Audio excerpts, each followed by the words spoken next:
I was organizing client files when my phone buzzed. A text from David, my husband of 9 years. I thought it would be about picking up groceries or asking when I would be home. Instead, I read the words that would change everything. I want a divorce. I found someone new. We need to talk tonight. 18 words. 9 years of marriage reduced to a text message sent at 3:47 p.m. on a Tuesday. My first instinct was to call him immediately, to cry, to beg for an explanation. But something stopped me. A strange calm washed over me, like a part of me had been waiting for this moment. I had felt the distance growing between us for months, but I had been too busy trying to save our marriage to realize he had already given up. I simply replied, "Fine. I changed too." I sent the message and turned off my phone.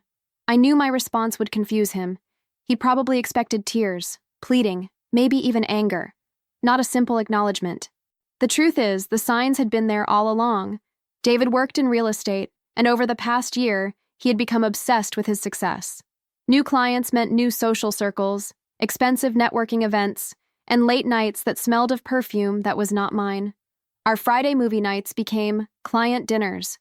Our weekend hiking trips became property showings. Our conversations about starting a family became, "We need to focus on my career right now." Everything changed when he started working with Melissa, a successful broker who specialized in luxury properties. Suddenly, David needed a new wardrobe for client meetings. He joined an expensive gym. He started taking weekend trips to scout properties in neighboring states. 3 weeks ago, I found a receipt in his jacket pocket. Dinner for two at Romano's, the most expensive restaurant in town, on a night he told me he was working late. The bill was over $300. When I asked him about it, he said it was a client dinner and got defensive when I asked why he had not mentioned it. That same night, I noticed he had changed the password on his phone. I did not confront him then. Part of me was afraid of what I would find. Part of me was already emotionally detaching, preparing for this moment without realizing it. Instead, I started making changes of my own. I had always been the accommodating wife, adjusting my schedule around his needs, managing our household while supporting his career ambitions. But those 3 weeks of knowing something was wrong became 3 weeks of rediscovering who I was before I became half of David and Sarah.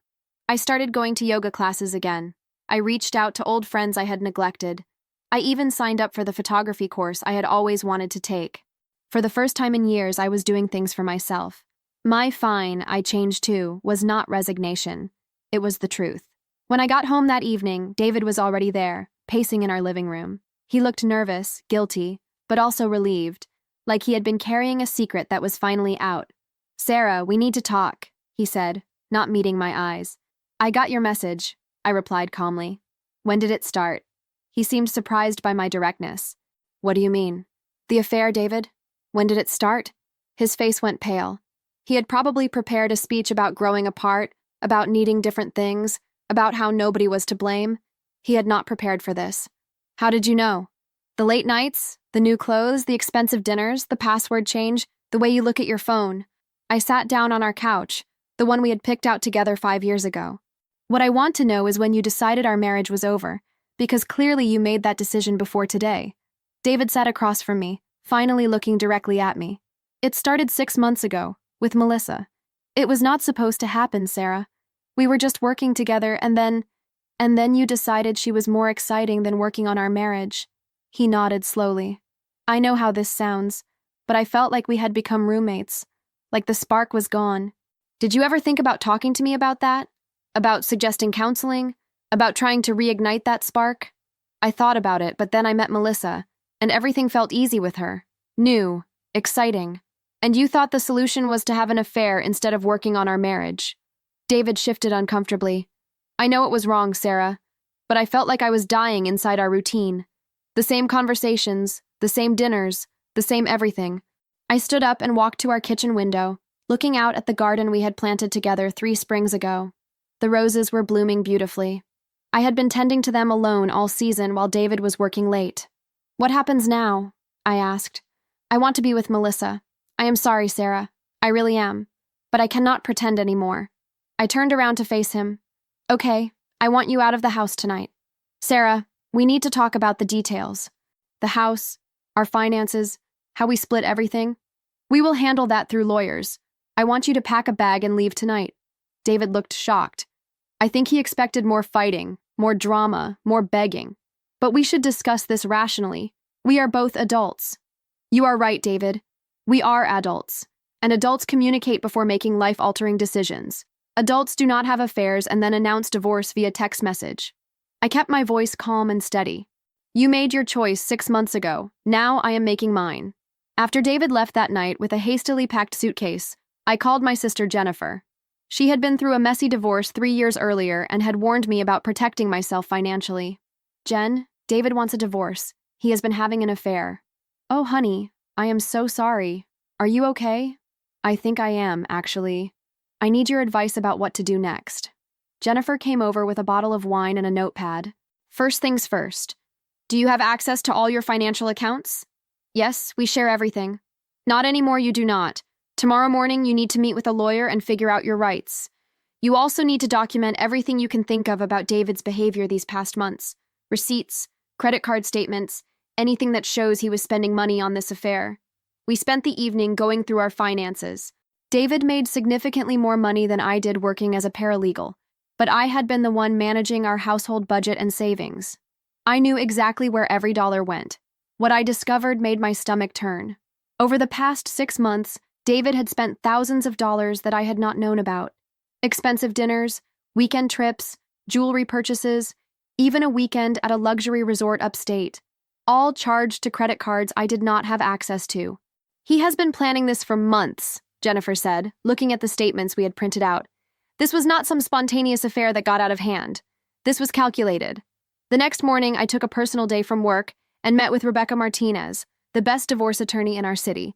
She had handled Jennifer's divorce and had a reputation for being tough but fair. Tell me everything, Rebecca said, settling behind her desk with a legal pad. I explained the timeline, showed her the receipts and credit card statements, and told her about David's text message approach to requesting a divorce. Rebecca raised an eyebrow. He asked for a divorce via text? 18 words. I want a divorce. I found someone new. We need to talk tonight. And you responded? I said, fine. I changed too. Rebecca smiled slightly. Good. You did not admit fault, you did not beg, and you did not agree to anything specific. Now let me explain what we are going to do. Over the next 2 hours, Rebecca outlined a strategy that was more comprehensive than anything I had imagined. We would file for divorce first, citing adultery and emotional abandonment. We would demand full financial disclosure of all accounts and expenditures. We would ask for spousal support based on the lifestyle I had maintained during our marriage. And we would make sure David's affair was documented in the legal record. But I work, Rebecca. I have my own income. Do I really need spousal support? Sarah, you supported his career for 9 years. You managed the household. You attended his work functions. You made it possible for him to build his success. You are entitled to compensation for that contribution. Do not let guilt make you settle for less than you deserve. That afternoon, I went home and did something I had never done before. I changed the locks. I was not trying to be vindictive. I was protecting myself. David had keys to our house, and I did not know what he might do if Melissa convinced him to come back for more of his things when I was not there. I packed the rest of his belongings carefully and left them in the garage. I took photos of every room in the house, documenting the condition of our property and possessions. Then I did something that surprised even me. I called my friend Marcus, a photographer who had been encouraging me to pursue photography more seriously. Marcus, I am getting divorced, and I need to make some changes in my life. Is that job opportunity you mentioned still available? The freelance position with the magazine? Absolutely. But Sarah, are you sure? I know you have been interested, but this is a big step. I am sure. I need something that is mine, something that makes me excited about my future. The freelance photography position would mean traveling occasionally, working on interesting projects, and earning more money than my paralegal job. It was exactly the kind of opportunity I had been too scared to pursue while I was focused on maintaining David's comfortable routine. By the end of that week, my life looked completely different. David had been served with divorce papers at his office. According to Rebecca, he was shocked and upset that I had filed first and was demanding such comprehensive financial disclosure. He wants to meet and work this out amicably, Rebecca told me over the phone. His lawyer says he is willing to be generous in the settlement. What does generous mean? He is offering to let you keep the house if you waive spousal support and agree not to pursue compensation for his affair-related expenses. I laughed out loud. So he wants me to pay for the house he helped destroy our marriage in, and he gets to keep all the money he spent on his girlfriend? That was my reaction too. I told his lawyer we would consider it and get back to them. What are you thinking? I am thinking we counter with an offer that reflects the reality of the situation.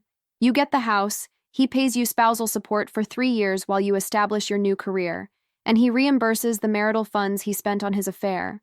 If he wants to avoid a messy trial where all his infidelity becomes public record, he will agree to fair terms. The photography work started immediately. My first assignment was documenting a local art festival. As I walked around with my camera, capturing candid moments and beautiful scenes, I realized how much I had missed having something that was entirely mine. For years, my identity had been tied to being David's wife. I went to his work events, socialized with his colleagues' wives, planned my schedule around his needs. I had forgotten who Sarah was when she was not part of a couple. A week later, Rebecca called with an update. David's lawyer called. They want to settle quickly. Apparently, Melissa is pressuring him to finalize the divorce so they can move in together officially. She has been staying at his apartment, but she wants them to buy a house together. What are they offering now? Much closer to what we asked for. He keeps his retirement accounts and investment portfolio. You keep the house and your retirement account. He pays spousal support for 2 years, and he reimburses $15,000 to cover the money he spent on the affair. What about the business? David had started a small real estate investment company during our marriage. I had helped with the paperwork, bookkeeping, and initial setup. That is where it gets interesting. His lawyer claims the business is worthless because it is just getting started. But I did some research, and he has 3 properties under contract that are worth significant money. So he is trying to hide assets? It looks that way, which means we go back to demanding full disclosure and potentially asking for a larger settlement. That weekend, I ran into David's sister, Amy, at the grocery store. Amy and I had always gotten along well, and she looked genuinely upset to see me. Sarah, I am so sorry about everything. I had no idea David was being such an idiot. Thank you, Amy. I appreciate that. Can I ask you something? She looked around to make sure no one was listening. Are you really okay? You seem different, stronger somehow. I thought about her question. You know what, Amy?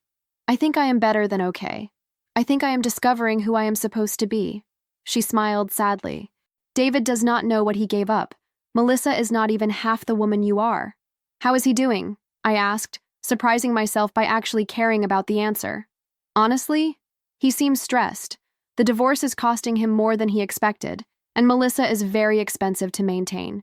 She wants to go out every night, buy new clothes constantly, take expensive trips. I think reality is setting in. 3 weeks later, Rebecca called with interesting news. David's business partner contacted me directly. Apparently, David has been trying to hide the value of their real estate deals, but his partner does not want to be involved in any fraud.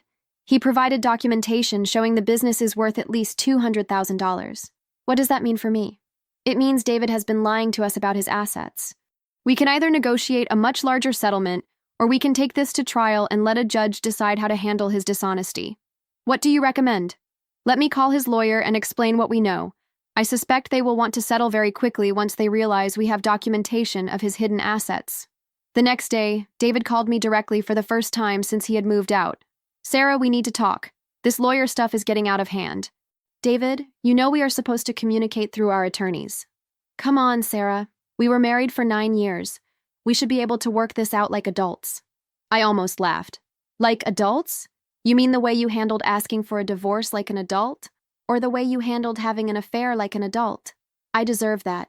But this financial stuff your lawyer is demanding is crazy. You are trying to take everything I have worked for. I am asking for what I am legally entitled to after 9 years of marriage. The marriage where I supported your career, managed our home, and trusted you while you were spending our money on another woman. It was not that much money, Sarah. $15,000 over 6 months, David. That is more than I make in 4 months. There was silence on the line. Look, he finally said, what if we just split everything 50-50 and move on? No spousal support, no fighting about the business, just a clean break. The 50-50 split of what, David? The assets you admit to, or the assets you have been hiding? Another silence. I do not know what you are talking about. Your business partner disagrees. Rebecca has documentation of your real estate deals, the ones worth about $200,000 that you claimed were worthless. I heard David curse under his breath. This is exactly why we need lawyers, David. Because you are not being honest about our finances, and I need someone to protect my interests. Sarah, please. Melissa is pressuring me to get this done quickly. She wants us to buy a house together, and we cannot do that until the divorce is final. That sounds like a Melissa problem, not a Sarah problem. Come on, we used to care about each other. Do not make this harder than it needs to be. David, I did care about you. For 9 years, I cared about you more than I cared about myself. I adjusted my life around your needs, your career, your goals. And you repaid that by having an affair and asking for a divorce via text message. I said I was sorry about that. Being sorry does not undo the damage. Being sorry does not mean I should accept less than I deserve in our divorce. What do you want from me, Sarah? I want you to be honest about our finances, agree to fair terms, and let me move on with my life. And if I do that, this will be over? If you agree to the terms Rebecca outlined, yes, we can both move forward. David agreed to settle the next day. The final terms were more than fair. I kept the house, received spousal support for 2 years, got my fair share of the business value, and David reimbursed the money he had spent on his affair. More importantly, I kept my dignity and discovered that I was stronger than I had ever imagined. 6 months after David's text message, my life was completely transformed. I had left my paralegal job and was working full-time as a freelance photographer. My work was being published in magazines, and I had booked several weddings and corporate events. For the first time in my adult life, I was making decisions based on what I wanted, not what someone else needed. I had also started dating again, though I was taking it very slowly. There was something liberating about getting to know myself as a single woman before getting serious about anyone else. One evening, I was editing photos from a recent wedding when I got an unexpected phone call. It was David. Hi, Sarah. I hope it is okay that I called. What do you need, David? I just wanted to tell you that I ran into your friend Marcus last week.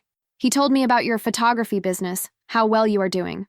I wanted to say I am happy for you. Thank you. That is nice of you to say. I also wanted to apologize. Really apologize. Not for the divorce, because I think we both know that was the right thing, but for how I handled it. The affair, the text message, trying to hide assets. You deserved better than that.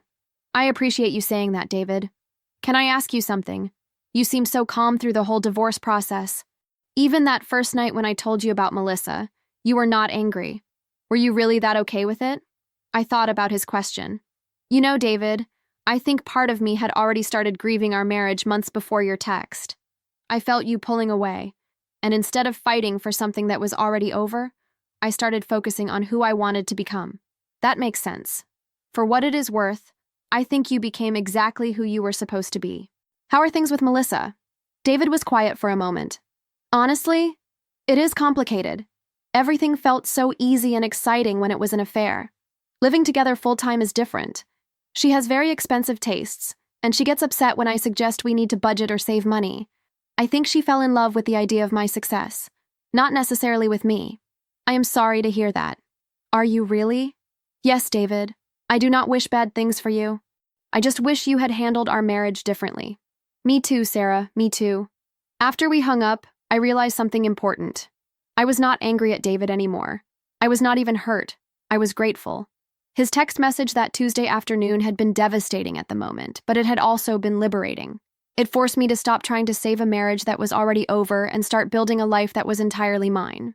3 months later, I got another unexpected call, this time from David's sister, Amy. Sarah, I hope you do not mind me calling. I wanted to let you know that David and Melissa broke up. Oh, I am sorry to hear that. Are you really? Amy laughed. Because I am not. She was awful, Sarah. She spent money constantly, complained about everything, and treated David like an ATM machine. What happened? David found out she had been seeing other men when he was traveling for work. Apparently, she had been cheating on him for months. The irony is pretty thick, right? I felt a moment of satisfaction, followed immediately by sympathy for David. That must have been hard for him to discover. He called me crying, said he realized he had destroyed the best thing in his life for someone who never really cared about him. Did he ask you to call me? No. Actually, he said he does not deserve to talk to you after everything he put you through. He said you were the most gracious person he had ever known during the divorce, and he does not want to disrupt your new life. That is probably for the best. Sarah, can I ask you something? Do you ever think about what might have happened if David had talked to you instead of having the affair? If he had suggested counseling or tried to work on your marriage? I considered her question carefully. You know, Amy, I used to wonder about that, but I do not think it would have worked. David needed to discover what he really wanted, and I needed to discover who I am when I am not trying to be the perfect wife. Sometimes things have to fall apart before they can be rebuilt into something better. And you are better now? I am happier than I have been in years. I have work that fulfills me, friends who support me, and for the first time since I was 22 years old, I know exactly who I am. A year after David's text message, I was photographing a charity gala when I saw him across the room. He looked older, more tired than I remembered. He was alone. Our eyes met and he smiled sadly. I nodded politely and continued working. During a break, he approached me. Your work is beautiful, Sarah. I saw the article about you in the magazine last month. I am really proud of what you have accomplished. Thank you, David. How are you doing? I am okay, taking things one day at a time. Learning to be alone. That can be a good thing. I learned a lot about myself this past year. I bet you did. You always were stronger than you realized. We talked for a few more minutes about mutual friends and safe topics.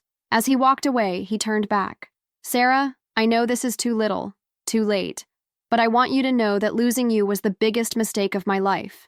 Not because of the money or the house or any of that, but because you are an incredible person, and I was too selfish to appreciate what I had. Thank you for saying that, David.